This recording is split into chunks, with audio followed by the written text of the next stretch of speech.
Ladies and gentlemen, welcome to our Saturday evening edition. This is Gashi Skyman. If you are here for the first time, please subscribe to this channel.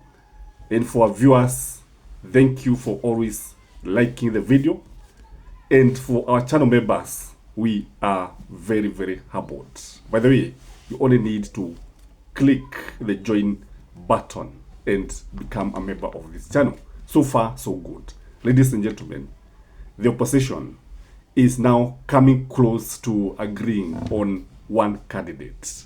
So far, we can be able to disclose to our viewers that they have agreed on a number of things, and this agreement is very, very encouraging.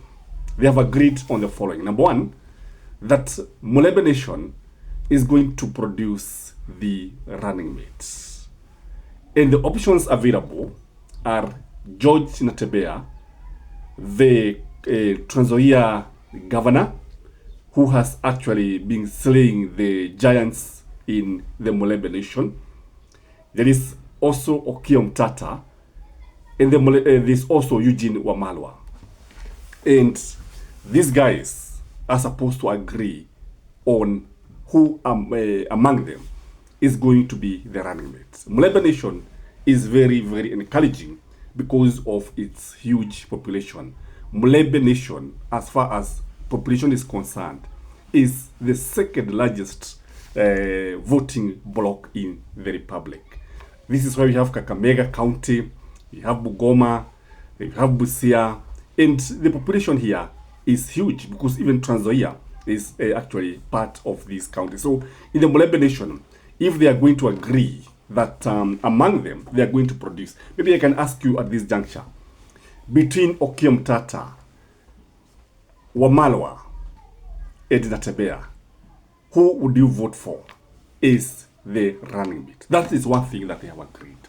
Number two, that between Kalonzo and Fred Okengo Matiang'i, one of them is going to be the flag bearer and will be supported by the opposition. Today I noted that Fred Okengo Matiang'i was in PCA Church, Thika, and he was welcomed by a huge delegation. I saw Gathoni Mushoba there, and I listened to what he was saying, and for sure, I saw a different man, a man who does not speak like the others, a man who understands what should be done, a man who dwells on things that are objective.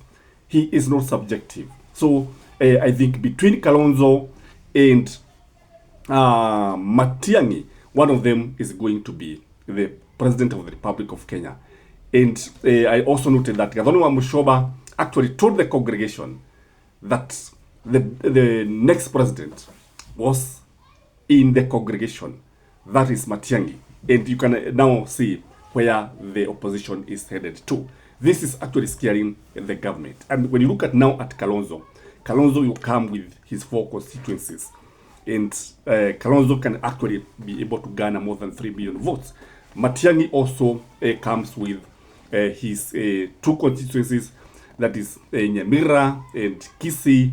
And the population is also huge. So when you look at now Natebea, with his, for example, we assume that it is Natebea. And now we bring the Mulebe Nation. And again, Kalonzo and his Kaba. You can see the basket will be full. Now, let me pose another question to you. If we are given the chance between Kalonzo Musyoka and Fred Okengo Matiang'i, whom would you vote for if elections are to be conducted tomorrow? So I want our viewers to maybe vote, so that maybe what I know is that these guys are always watching these channels and they make a lot of judgment from what Kenyans are saying. So it is very, very important that you comment in the comment section such that even if they carry their own opinion polls, people can be able to see. The other thing that they have agreed is that the Gema Nation is going to be the kingmaker.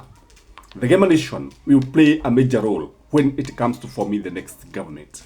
And Gachagua will be on the negotiating table when it comes to forming the cabinet.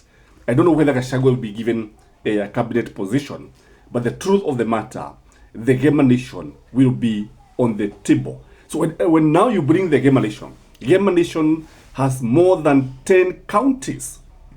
Yes, more than 10 counties. And if you now bring Nairobi, because Nairobi look like another county that is dominated by the Gema nation. We have the Kikuyu, Ebu, Meru, and then you bring the Kabas. You can agree with me. Now, when you bring Nairobi, Gema, Kaba, and Omogusi, and the Luya nation, these guys will win in the morning. So, ladies and gentlemen, when you look at the situation, the government is actually panicking. That is why I was telling you the other day that if you look at the way the government is treating some of these opposition leaders, the way it is treating Stephen Kalonzo Musyoka and Fred Okengo Matiang'i, they are treating them with a lot of caution. You will not see these guys attacking Kalonzo. You don't see these guys attacking Fred Okengo Matiang'i. And what is shocking the government is that so far there have been no cracks. And what they have been expecting is that the opposition is going to crumble, but to the chagrin of the William Samoei Ruto's supporters, the opposition has defied the odds. And when I look at now Raila Amolo Odinga, who is actually expected to form a coalition with William Samoei Ruto, then it means that the courage and the rules are likely to form a coalition.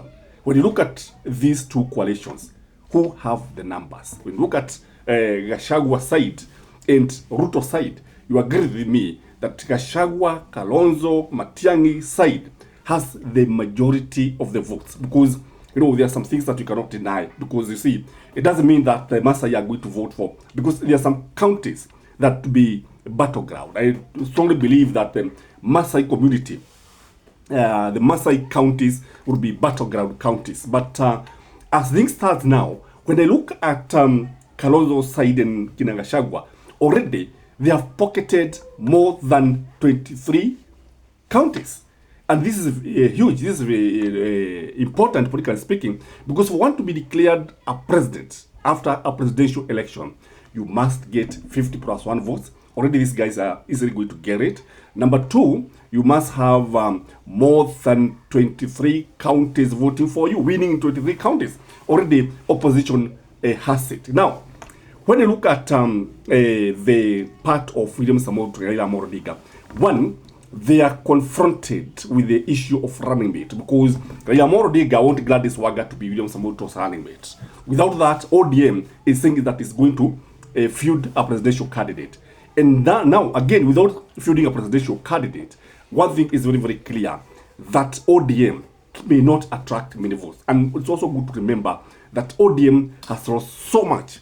So it is a coalition whereby it looks like people are, one part is starting with a change, the other one is seen to be anti-change. Remember, the Gen Z are also going to play a major role. And this group of Gen Zs, we have always said that these are the tribe-based nation that speak the national language, that don't actually understand, that speak the first language of their mothers and fathers. And these are the people who actually speak the language of the social media. These are the techno-savvy guys, and they are going to play a major role. So, as we start now, things are very, very attractive in the opposition, and William Samoei Ruto's camp is burning the midnight oil to see if they can be able to break the opposition or to divide the opposition. If they are going to succeed, only time will tell. But so far, so good for the opposition. Enjoy your evening.